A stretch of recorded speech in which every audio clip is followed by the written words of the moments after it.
Hi friends, welcome to my channel. ఈరోజు కాంచీపురంలోని ఆలయాల గురించి, కాంచీ పట్టణ దర్శనం గురించి తెలుసుకుందాం. భారతదేశంలో అతి ప్రాచీన నగరాలుగా పురాతన కాలం నుంచి చెబుతూ వచ్చారు. అవి మధుర, కాశీ, కాంచీ, అవంతిక, మయ, గయ, ప్రయాగ. ఇందులో కాంచీపురం ఒకటి. కొన్ని వేల సంవత్సరాల కాలం నుండి కాంచీపురం ఒక వెలుగు వెలుగుతూనే ఉంది. ఎంతో మంది రాజులు, సామ్రాజ్యాధీశులు తమకు సంబంధించిన ఒక అద్భుతమైన జ్ఞాపకాన్ని ఇస్తూ మనకు దానిని అందిస్తూ వెళ్తూ ఉన్నారు. అలా కాలక్రమేణా ఎన్నో వందల ఆలయాలు మనకి ఈ ఊరిలో మిగిలాయి.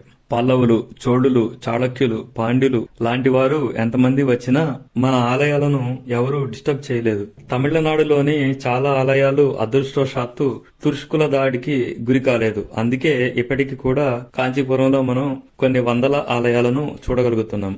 అయితే అన్ని ఆలయాలను మనం దర్శించేంత సమయము తీరిక ఉండకపోవచ్చు. అందుకే మేము ఒక రోజు లేదా 2 రోజులలో చాలా తీరికగా చక్కగా దర్శించుకునే విధంగా ఒక 10 అద్భుతమైన, అతి ముఖ్యమైన చారిత్రక నేపథ్యం ఉన్న 10 ఆలయాల గురించి మాత్రమే ఇక్కడ ఈ పోస్ట్ లో మీకు వివరిస్తున్నాను. అవి 1 కంచి కామాక్షి అమ్మవారి ఆలయము, 2 ఏకాంబరేశ్వర స్వామి వారి ఆలయము, 3 వరదరాజ స్వామి ఆలయము, 4 కైలాసనాథర్ ఆలయము, 5 వైకుంఠ పెరుమాళ్, 6 పాండవదూత పెరుమాళ్ ఆలయం, 7 వామనమూర్తి ఆలయం, 8 కచ్చపేశ్వర స్వామి వారి ఆలయము, 9 కుమారకొట్టం, 10 చిత్రగుప్త ఆలయం. ఈ ఆలయం దర్శించుకోవడానికి నేను మీకు ఏ రకమైన సీక్వెన్స్ ఇవ్వడం లేదు.